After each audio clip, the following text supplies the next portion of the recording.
Hi guys, എല്ലാവർക്കും ഹാലൂസ് വേൾഡിന്റെ പുതിയൊരു എപ്പിസോഡിലേക്ക് സ്വാഗതം.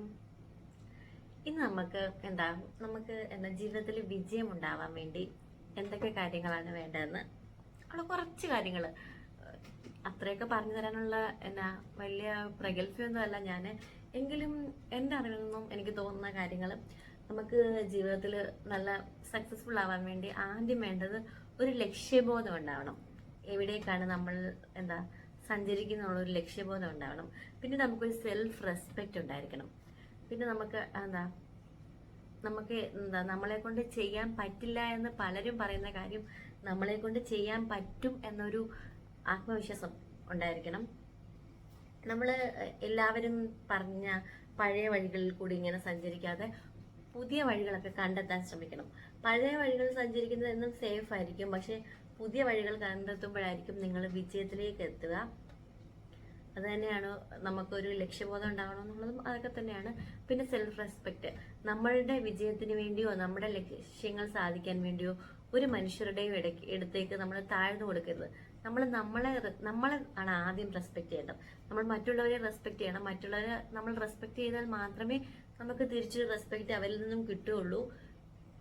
അതുകൂടാതെ തന്നെ നമുക്ക് നമ്മളോട് തന്നെ ഒരു റെസ്പെക്ട് ഉണ്ടായിരിക്കണം. നമ്മൾ ഒരിക്കലും ആരുടെയും മുന്നിൽ നമ്മൾ ചെറിയ ആളൊന്നുമല്ല. ഈ ഭൂമിയിൽ മനുഷ്യന്മാരെയൊക്കെ സൃഷ്ടിച്ചിരിക്കുന്ന ദൈവം ഒരേപോലെയാണ്. നമ്മളിങ്ങനെ താഴ്ന്നവരുന്നോ ഉയർന്നവരുന്നോ അങ്ങനൊന്നും ഇല്ല.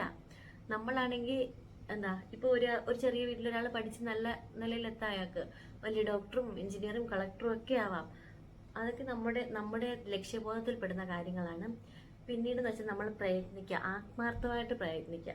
നമ്മളെ ഉറങ്ങാൻ സമ്മതിക്കാത്ത ആ ഒരു സ്വപ്നമായിരിക്കണം നമ്മുടെ ജീവിതം. നമുക്ക് എന്തെങ്കിലും ആഗ്രഹം ഉണ്ടെങ്കിൽ അത് നമ്മളിങ്ങനെ ഉറക്കത്തിൽ നമ്മളെ ചിലപ്പോൾ അത് ഉറങ്ങാൻ സമ്മതിക്കത്തില്ല. നമ്മൾ ആഗ്രഹം സാധിക്കാൻ വേണ്ടി അതിനുവേണ്ടി നമ്മൾ ഇങ്ങനെ സ്വപ്നം കണ്ടുകൊണ്ടിരുന്നാൽ മാത്രം പാടില്ല. നമ്മൾ അതിനുവേണ്ടി പ്രയത്നിക്കണം. അതിന് എന്തൊക്കെ വഴികളാണ്, എങ്ങനെയൊക്കെ നമുക്കത് നേടിയെടുക്കാം, അങ്ങനെ ഒരു ചിന്ത ഉണ്ടായിരിക്കണം. നന്നായിട്ട് വർക്കൗട്ട് ചെയ്യുക, നന്നായിട്ട് ചിന്തിക്കുക, നല്ല സ്വപ്നങ്ങൾ കാണുക.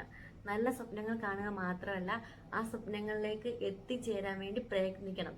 മടിയന്മാരായിട്ടിരുന്നിട്ടൊന്നും കാര്യമില്ല. നമ്മൾ ഓടി നടന്ന് പ്രയത്നിച്ചാൽ മാത്രമേ നമുക്ക് ആ ലക്ഷ്യത്തിലെത്താൻ സാധിക്കുള്ളൂ. ഒരു മനുഷ്യൻ രാത്രി ഉറങ്ങേണ്ടത് 8 മണിക്കൂറാണ്. അപ്പം 8 മണിക്കൂർ നന്നായിട്ട് ഉറങ്ങുക. പിന്നെ നമ്മൾ ബാക്കിയുള്ള അത്രയും മണിക്കൂർ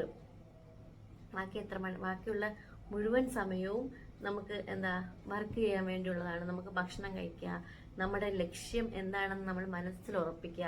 എന്നിട്ട് ആ ലക്ഷ്യത്തിലേക്ക് എങ്ങനെ എത്തിച്ചേരാമെന്ന് നമ്മൾ എപ്പോഴും അതിനെക്കുറിച്ച് തന്നെ ചിന്തിക്കുക. പിന്നീട് മറ്റുള്ളവരെ നമ്മൾ ഉപദ്രവിക്കാതിരിക്കുക. നമ്മളാണെങ്കിൽ നമ്മുടെ ലക്ഷ്യത്തിന് വേണ്ടിയോ നമ്മുടെ സന്തോഷത്തിന് വേണ്ടിയോ ഒരിക്കലും മറ്റുള്ളവരെ ഉപദ്രവിക്കരുത്. മറ്റുള്ളവരുടെ വീഴ്ച കണ്ട് നമ്മൾ ഒരിക്കലും സന്തോഷിക്കരുത്, അതിന് ശത്രു ആയാൽ പോലും. കാരണം എന്ന് വെച്ചാൽ കർമ്മ എന്ന് പറഞ്ഞൊരു സാധനമുണ്ട്. നമ്മൾ ആർക്ക് എന്ത് ചെയ്യുന്നോ അത് തിരിച്ച് നമുക്ക് ദൈവം തരും. അത് പെട്ടെന്ന് തരണമെന്നില്ല, കുറെ കാലം കഴിയുമ്പോൾ തരും. അതുകൊണ്ട് ഒരിക്കലും മറ്റുള്ളവരെ ദ്രോഹിക്കുകയോ അവരുടെ ദുഃഖത്തിൽ സന്തോഷിക്കുകയോ ഒന്നും ചെയ്യരുത്. അത് നമുക്ക് ജീവിതത്തിൽ സക്സസ്ഫുൾ ആവാൻ വേണ്ടി നമുക്ക് സാധിക്കും. കാരണം മറ്റുള്ളവരുടെ ഒരു ശാപം ഇല്ലാതെയുള്ള ജീവിതം അത് അടിപൊളിയാണ്. എന്താണ് ചെയ്യേണ്ടതെന്ന് വെച്ചാൽ, നമുക്ക് നമ്മുടെ കാര്യങ്ങളൊക്കെ നമ്മൾ നല്ല രീതിയിലാണ് ജീവിക്കുന്നതെങ്കിൽ നമ്മുടെ താഴെ ആരെങ്കിലും ഭക്ഷണം കഴിക്കാതെയോ എന്തെങ്കിലും വസ്ത്രങ്ങളോ എങ്ങനെ പല രീതിയിലും ബുദ്ധിമുട്ടുന്ന മനുഷ്യന്മാരുണ്ടാവും. നമ്മുടെ എല്ലാ കാര്യങ്ങളും സാധിച്ചു കഴിഞ്ഞാൽ നമ്മൾ നല്ല സേഫായിട്ടൊക്കെയാണ് ജീവിക്കുന്നത്. അപ്പൊ അവരെയും കൂടെ നമ്മുടെ കൂടെ തന്നെ കൈപിടിച്ചുയർത്തുക. ഒരിക്കലും നമ്മൾ ഈ പ്രശസ്തിക്കൊക്കെ വേണ്ടിയിട്ട് നമ്മളിങ്ങനെ താഴെ കിടന്നിട്ട് നമ്മളിങ്ങനെ കടം വാങ്ങിച്ച് അവിടുന്ന് ഇവിടുന്നും ഒക്കെ കഴിച്ചും പറിക്കും വലിയ ആളെ പോലെ നടന്നിട്ട് മറ്റുള്ളവരെ സഹായിക്കാൻ നിൽക്കരുത്. അത് നമുക്ക് വീണ്ടും വലിയ ഒരു ബാധ്യതയാവും. നമ്മൾ നല്ല രീതിയിലാണ് ജീവിക്കുന്നതെങ്കിൽ നമ്മുടെ താഴെയുള്ള കഷ്ടപ്പെടുന്ന ആൾക്കാരെ നമ്മൾ സഹായിക്കണം. കാരണം അവർക്കും ഒരു സഹായം അത്യാവശ്യമാണ്. എന്തെങ്കിലും ചെറിയ രീതിയിൽ അവർക്ക് മുൻപോട്ട് നടന്നു വരാനുള്ള അവസരം ഒരുക്കി കൊടുക്കണം, വഴി വെട്ടിക്കൊടുക്കണം. അപ്പൊ അത് നമ്മുടെ ജീവിതത്തിൽ അവരുടെ സന്തോഷം നമ്മൾ സക്സസ്ഫുൾ ആക്കും. പിന്നീട് ഈ ഏഷണി ഇങ്ങനെ ഓരോ ഗോസിപ്പുകൾ പറയുന്നില്ലേ, അവരുടെ കൂട്ടത്തിൽ പോയി ഇരിക്കാതിരിക്കുക. അവർ ഇപ്പം നമ്മളെക്കുറിച്ച് നമ്മളോട് മറ്റുള്ളവരെ കുറിച്ച് ഗോസിപ്പുകൾ പറഞ്ഞു തരും. കുറച്ച് നാൾ കഴിയുമ്പോൾ, കുറച്ച് നാളല്ല, കുറച്ച് നമ്മൾ അവിടെ നിന്ന് എണീച്ച് പോകുമ്പോൾ അവർ അടുത്തത് നമ്മളെക്കുറിച്ചായിരിക്കും പറയുന്നത്. അപ്പോൾ അത് നമുക്ക് വേറൊരാൾ പറഞ്ഞു കേൾക്കുമ്പോൾ ഹേർട്ട് ചെയ്യും. അതുകൊണ്ട് മറ്റുള്ളവരെ കുറിച്ച് ഗോസിപ്പുകളൊന്നും പറയാതെ നമ്മൾ സന്തോഷമായിട്ട് ജീവിക്കുക. നമ്മളെ ആരെങ്കിലും ഉപദ്രവിക്കാൻ വന്നാലും ജസ്റ്റ് ഒന്ന് ഉപദ്രവിക്കാന്ന് വെച്ചാൽ കൈകൊണ്ട് കാലുകൊണ്ടുള്ളതല്ല, നാവ് കൊണ്ടുള്ള ഉപദ്രവമോ അങ്ങനെ എന്തെങ്കിലുമൊക്കെ ചെയ്താലും നമ്മളത് കേട്ടില്ല എന്ന് നടിക്കുക. ദൈവം അത് കാണുന്നുണ്ടാവും.